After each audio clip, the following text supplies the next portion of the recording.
How frustrating is it when you're on a diet and all of a sudden out of nowhere, you start to crave junk food, possibly after scrolling through social media. Maybe you saw something on TV, a commercial came on, and all of a sudden these cravings came out of nowhere. In today's video, we're going to reveal the surprising power of visual triggers and how you can actually detox from all this visual stimulation and break free from the unhealthy craving. Before I go there, I want to tell you a story about restaurants, and I love restaurants because I think they do a lot for us socially. I think that it's a way for us to disconnect from maybe you've been at the office for seven hours and you just want to go grab something to bite. You want to kind of break through the monotony of the day, and I think restaurants do awesome for that reason. Or maybe you just, there's a lot of emotional anchors around restaurants because that's where you socialize and you fellowship, and so there's a lot there.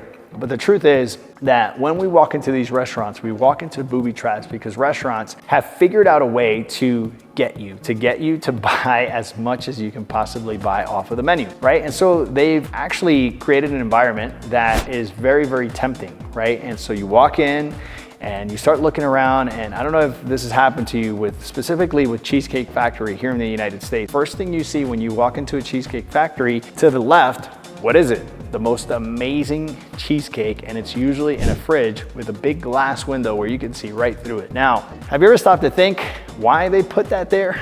It wasn't coincidental. It's because the minute you see the cheesecake, you get cued in, right? And the minute you get cued in, you start to crave, and then your body is going to require a response. Generally, you're not gonna walk over to the cake, but most likely the hostess is gonna grab you, take you to your table, but guess what? That visual that you just saw is going to stay there, and it's going to dictate how much you actually eat off of the menu. That is a malevolent idea by restaurants. It's very intentional, and it's meant to make you fall. And so how do we overcome these temptations, these visual temptations? Because let's face it, we can't walk around like these racehorses that have like those blinders, right? We're gonna see some things, and so how do we make our lives easier if you're on a diet, if you're trying to adhere to some principles, maybe you're trying to get healthy, you're working with a coach, and you just can't help but see all this visual stimulation. How do you get over it? That's exactly what this video is about. So I wanna give you 3 tips on how to overcome visual stimulation once and for all, so that even when you see it, you can start to see things from a very different perspective. Number 1, I wanna talk to you about colors, sound, and your breathing. First and foremost, anytime that something is appealing, you see something on TV or you walk into a restaurant and you see that thing that tempts you, the first thing you do in your mind is you start to promote that thing like never before. You become the best internal marketer ever in the wrong direction. What do I mean by that? The image that you just saw, you see super colorful. If it was a pink, you have a tendency to see that in your mind as a vibrant pink. Now, the more intense the colors are, the more cravings you'll have, okay? Same thing happens with sound. If you crave crunch, right? If you've noticed, most commercials that are advertising chips, one of the things that they do is that they intensify the sound of that crunch because that's going to trigger and that's going to tempt you. That is very intentional, okay? So if I understand this and now I know this, I can reverse engineer that whole process. Let me give you an example. When you see the amazing pink cheesecake that you tend to intensify into that very vibrant pink, what I can do is in my mind, I can dim the colors in that actual piece of cake. Another aspect here is that we have a tendency when things are very intense to see them very, very close up. Now I'm talking about the way you imagine these things. You see them very close up, very colorful.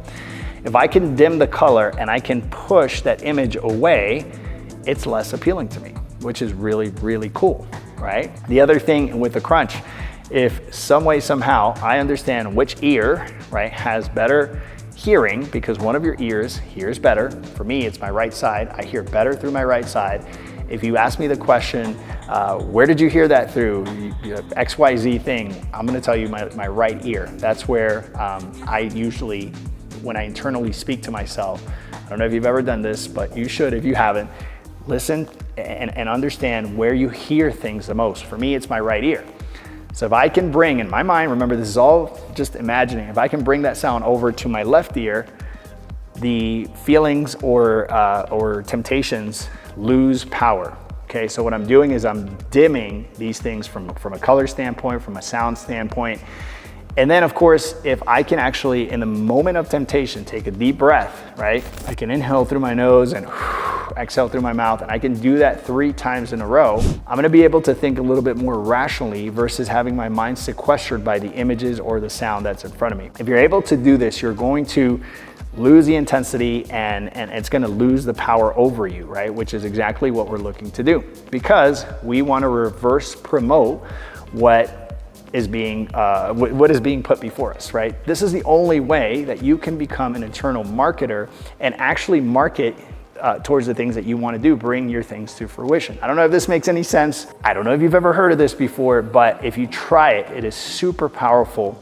so that you can overcome your cravings and your temptations. Lastly, I want to say that in that moment of temptation, if you can really reconnect to your why, to your goal, if you can connect this to a higher purpose, maybe it's leaving a healthy legacy for your family. Maybe it's, you have an event, which by the way, events and even a metric is a very superficial why. We want to connect to something that really pulls on our heartstrings, and you can really connect to an important why. You do everything I mentioned before. You de-intensify all the things, all the colors, all the sound, all the, how close that image is to your mind, and then you recommit to your why. I promise you that you're going to be able to turn the cheek, go the other way, and actually not fall for those temptations. So I hope this video has been useful for you. I hope you put it into action.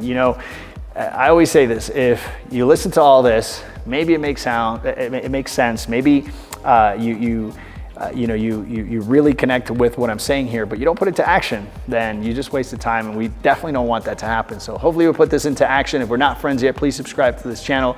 These are the things I enjoy speaking about, things that edify the mind, the body, and the spirit. My name is JT Tapias. I'm to your Bucket Nutrition Plan. I'll talk to you